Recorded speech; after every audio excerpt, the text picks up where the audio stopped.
This segment's brought to you by the Canadian Beef Industry Conference. It's happening in Saskatoon, Saskatchewan from August 19th through the 22nd. There's networking, keynotes, breakouts. Learn how to increase profit, manage rangeland, and navigate trends. Visit CanadianBeefIndustryConference.com for full details and to register. That is CanadianBeefIndustryConference.com. Let's get into the beef market update with Ann Wasko, the Gateway Livestock Exchange. Ann, how are we doing on this fine Friday? I am doing fine on this fine Friday. How about you? Pretty good. It's gonna be a hot one. We could use a little bit of moisture. Maybe next week. Yes, that's what I hear. So yeah, this is a scorcher, I think, is what we're planning for today, but hopefully a change of systems even coming in tonight is what I understand here in Southwest Saskatchewan. So that's good. Yeah, absolutely. Okay, let's get a bit of an update. What's happening on the cash market? Well, starting south of the border, it looks like U.S. trade's going to be called about $2 lower than last week. So in the south, in Texas and Kansas, most of the trade right around 188. In the north, the trades come in at 196 live and 310 delivered dressed. And those are also two lower than last week. So pretty much lower across the board. Kind of that quiet summer doldrums, it feels like a little bit. The cutout was really, that choice cutout really last night was pretty much steady with where it was a week ago. I think packers were hoping, expecting to get it pushed higher. They've cut back on their kills, and typically, Sean, when kills are reduced and production's reduced a bit on a weekly basis, the cutout tends to respond by going higher. So the fact that it only held steady, I guess is one way to look at, that's maybe as much as they can push it. Don't forget, Sean, this cutout is still $10 over where it was last year. So even though it feels like it's struggling, it's still, for this time of the year, a record high cutout. Taking the market back into Western Canada, pretty much steady, I think is how we can call the Alberta Saskatchewan fat cattle market. I think when the dust settles, 428 to 430 delivered dressed is going to be a lot of the trade. The weekly average last week was just shy of 257. We could be a little over 257 when Cass collects and finishes all the data this week. So, it's still a very solid market as we head into August. The one thing I did want to just comment on and give listeners an update on was carcass weights. Here in Canada, we bottomed back in June, which is seasonally when we make our annual low for carcass weights. But last week, our steer weight in Canada was 916 pounds. That's 19 pounds over last year and 23 pounds over the 5-year average. And so these weights are starting to climb, which is seasonally normal, but they're climbing at a rate, well above last year. And don't forget last year's weights as we finished off 23 were record large. So, I don't know if we want to be putting in record large weights on top of record large weights. It's producing a lot of beef that's moving so far, but it has been a bit of a weight on the market. So that kind of, one of the other things I just kind of wanted to talk about as well was with July finished, we can kind of go back and look at, how did the slaughter numbers look like in July here in Canada? And this is a confirmation. We've been seeing this from our cattle on feed numbers have been down. Here's our harvest numbers are down. So in July, our total cattle slaughter in Canada was 6% lower than last year. When you break down by category, there's some interesting stats, Sean. So steer slaughter in July was down 11%. Heifer slaughter in July was up 21%. Cow slaughter was down 32%. Now, again, some of that, a little bit of still impact from the Guelph strike earlier in the month, but really telling a tale. So year to date, what's going on for 7 months in 2024? Our steer slaughter is down 6%, our heifer slaughter is up 2%, and our cow slaughter is down 14%. So telling some signs about, we knew those heifers went on feed last fall and earlier this year, and they're showing up in the data as far as slaughter numbers today. That point I made earlier about carcass weights, here's where it ties in. So slaughter numbers are down, but our carcass weights are up.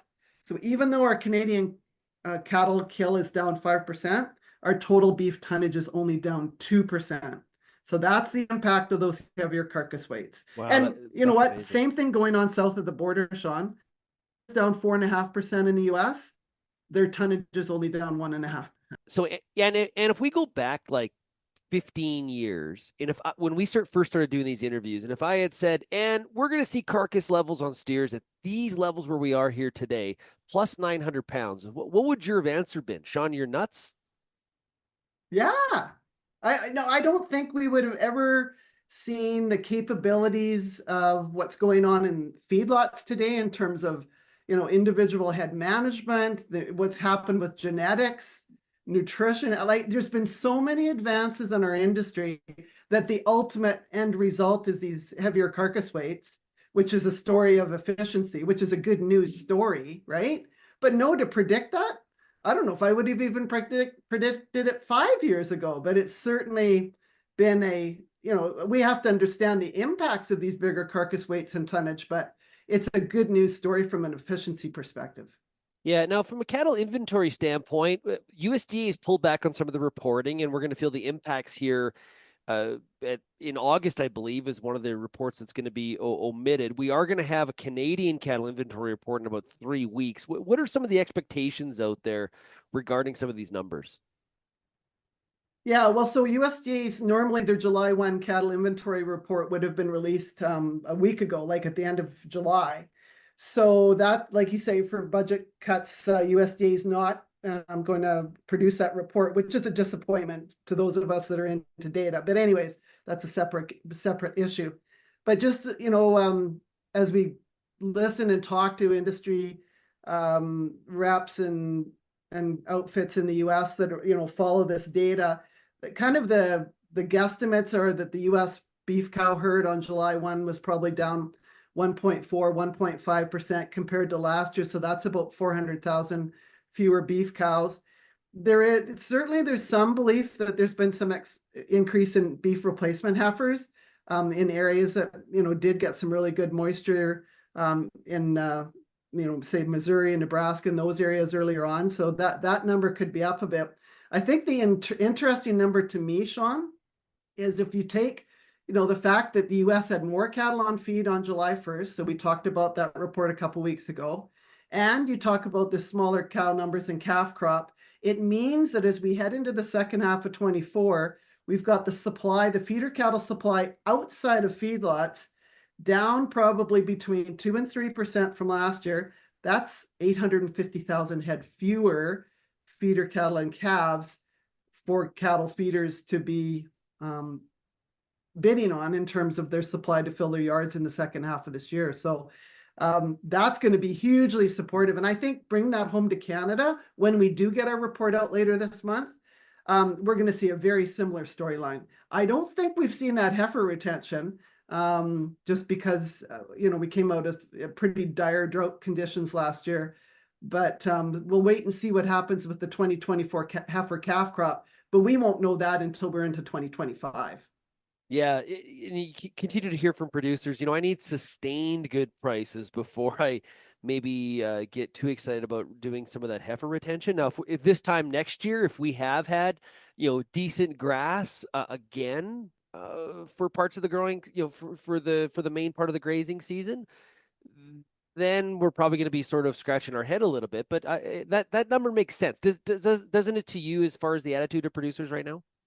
Yeah, for sure. And that, and again, here we've had a month of some super hot, dry weather. And so it just adds one more layer of, okay, what's our next weather event look like? Or folks like Matt Makins and the other meteorologists that we follow talking about going back into La Nina conditions as we finish off 24 and into 25. So folks are going to be wondering about, weather conditions for sure, even though we've had a great start and great grass and great forage year so far in 24. But yeah, it's not a slam dunk. You're right. Hey, and to finish up here, want to get your thoughts. This week we had the passing of former Saskatchewan Agriculture Minister Lyle Stewart. I know that you had several encounters with Minister Stewart over the years. What are your thoughts? Oh, you know what, Sean? The first time when Lyle was appointed as a ag minister in Saskatchewan, he attended, I think one of his first meetings that he attended as the new ag minister was a stockroom AGM, and it was being held in Cypress Hills in June, and I can't remember what year this was, Sean, so you'll have to fill it in. But I remember it well. You were emceeing. I was speaking on markets there. It was snowing outside, so we're in Cyprus in June at a stock grower meeting, and it's snowing. But Lyle, just clear as the day, was that down to earth. You could have the conversation with him. He was that would be just that kind of that common sense, easy to speak to fellow. That's how I always saw and really remembered Lyle Stewart. Yeah, I talked about this earlier this week. I remember that meeting. That's the first. Yeah, talk about being thrown into the deep end as the ag minister, because I remember ranchers were owly that day because there was changes to some of the pasture regulations and people wanted answers. And he had been appointed on the Thursday or Friday previous. Shows up on the Monday. There's like 2 feet of snow in the Cypress Hills, and like would it be like May? It it was quite the event, and I have the same fond memories of his down just being just a regular person you could really relate to, and I think that's why so many people were attracted to him as minister. Yeah. No, I would agree wholeheartedly. Yeah. Yeah, for sure. Hey, Ann, have yourself a great weekend. Okay, thanks, Sean. You too.